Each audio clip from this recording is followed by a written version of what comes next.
I have been enjoying listening to Piers Morgan as he interviews people of different perspectives than him, and he has a way of bringing about honest conversations. In this interview, he is discussing with Neil deGrasse Tyson the existence of God and asks him, does God exist? Let's give him a listen. Yes. Now, I know you're an avowed atheist. How can you be so certain that there is no supernatural, godlike entity out there, given that we know so little? Well, first, I don't count myself among the ranks of avowed atheists. And I'll give a fast example why. A friend of mine went up to fix the Hubble telescope, on the space shuttle. And on my Facebook feed, I said, Godspeed to the space shuttle astronauts.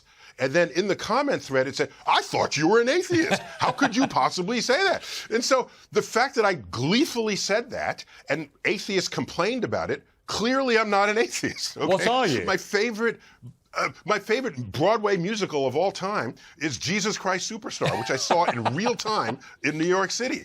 I don't know that atheists can, so I don't. So is there a God then, Neil deGrasse Tyson? I'll be about to have breaking news. I don't know. Is there a God?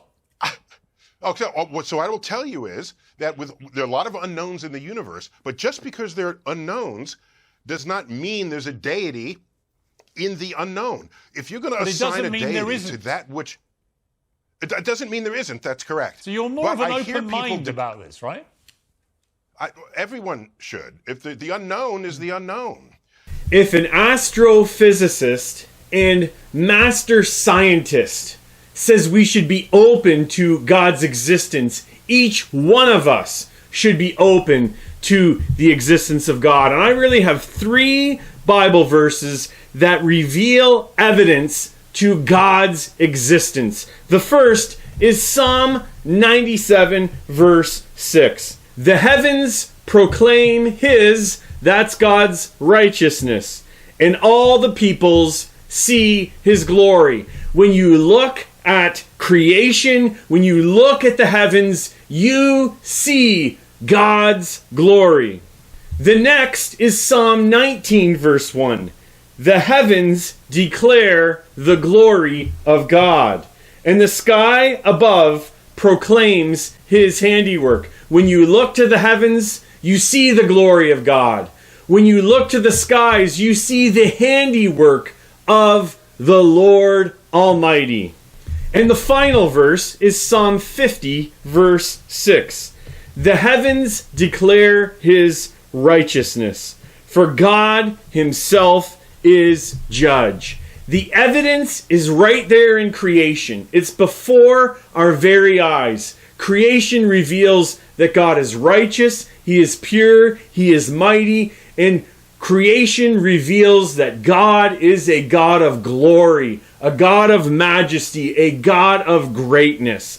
But humans want to suppress that knowledge that God reveals to us in creation. Why? Because humans love their sin.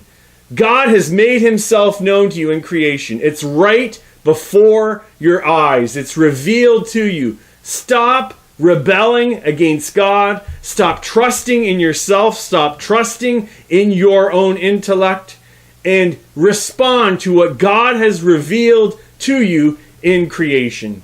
And of course, respond to God's grace of His gift of Jesus Christ. This is why Jesus Christ came. To deal with our sin once for all. To deal with our most desperate need. To have our sins forgiven so that we could be reconciled to this God of glory who has made Himself known in creation. Trust Jesus Christ and His work on the cross. Thanks for watching, and God bless.